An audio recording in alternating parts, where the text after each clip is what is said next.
welcome to the Baseball Nation podcast. Today we've got a lot to talk about. MLB spring training starting, college baseball. So we're going to go ahead and start off with the MLB news from this prior week. Major League Baseball is implementing some of the biggest reforms in the sport's history. The goal, we think the changes are going to produce a crisp, more exciting game with more balls put in play, Commissioner Rob Manfred said.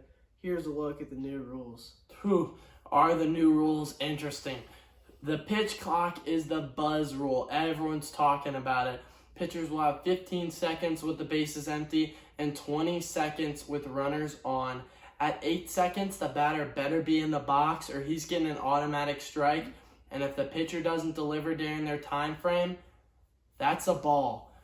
We've already seen some crazy endings off of this, starting off with the big one. Everyone's been talking about it. The Braves game results in a tie as the Braves hitter 3-2, 2 outs, bottom of the ninth, bases loaded, gets called out because he steps into the box a second late. I can't imagine a playoff game ending like that.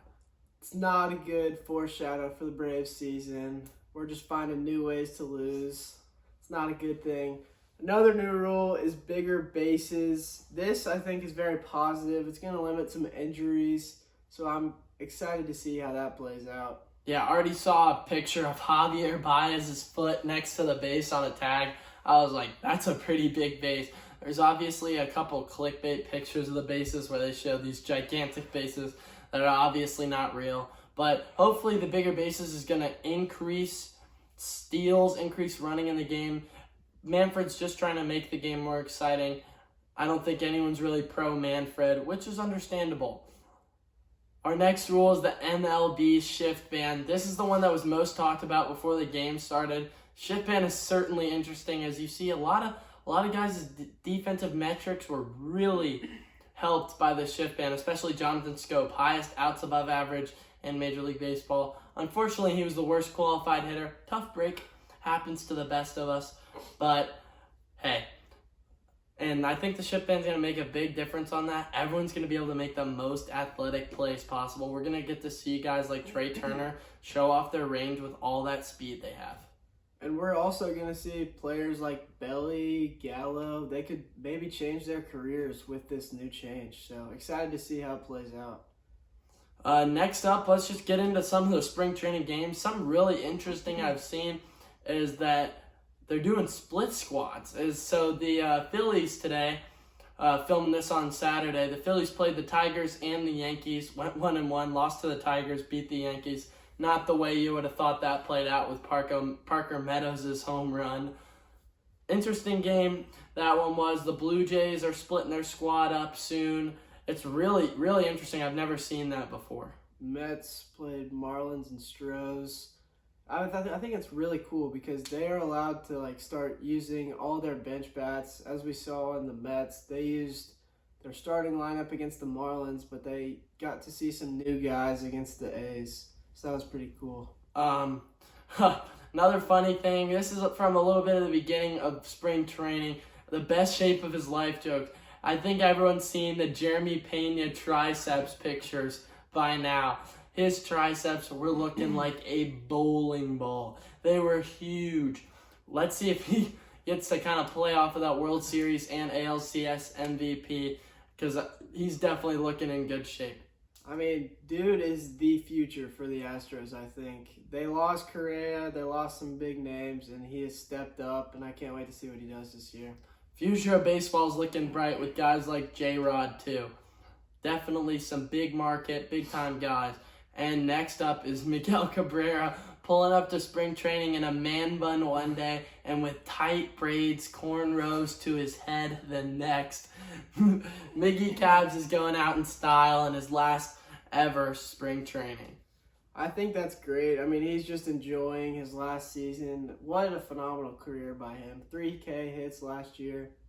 Can't do much better than Miggy Cabs. 500 home runs the year before. He's had a really nice end to his career. Maybe not in the stat sheet, but he's getting those counting stats, those big-time milestones. And another big-time milestone we saw last year was the Albert Pujols 600 home runs. Super excited. February 28th. No, my bad. March 28th. MLB season starts. Huge looking forward to it. But we're going to hop into college baseball next. Talk about this week in college baseball. Fresh off the press today, as we saw, down goes number 1 LSU. They got crushed, to be honest. They lost big time to the Hawkeyes today. Definitely something that's impressive to see. Could push Wake up to 1. We'll see in the new rankings. Yeah, Wake Forest offense has had Nick Kurtz just going, firing on all cylinders. And they had 2 of the top 5 guys in home runs after the opening weekend. They've also got their guys, Rhett Lauder, Brock Wilken. Wake Forest has some studs. But another big-time performance from this week was Trey Morgan for LSU, hit for the cycle. Big time. Anything to say about it? I think it's insane. I watched that game live. He went single, double, triple, homer. He did it in order, which is even crazier. And in 4 ABs. Trey Morgan's a stud. He's really been awesome to watch for LSU this year. But arguably the biggest storyline of the week, I saw him at the MLB Draft Combine. Jurangelo Cinche, 98 from the right side, 93 from the left. The two-handed pitcher that could be the future of baseball. Absolutely absurd. Things we have never seen before. It's hard for people to even throw 90, and he does it higher and with both arms. Absolutely incredible. Really insane. Pat Van Dyke's the only dude that's done it in the major leagues, and he was not really a velo guy. He was upper 80s from both sides. We're talking low 90s and upper 90s from his 2 sides. Cinche is certainly an amazing player. It's going to be fun to watch this year. Hopefully he can stay healthy and we can see him in the draft in the upcoming years. Expect more college baseball talk and more MLB spring training talk next week.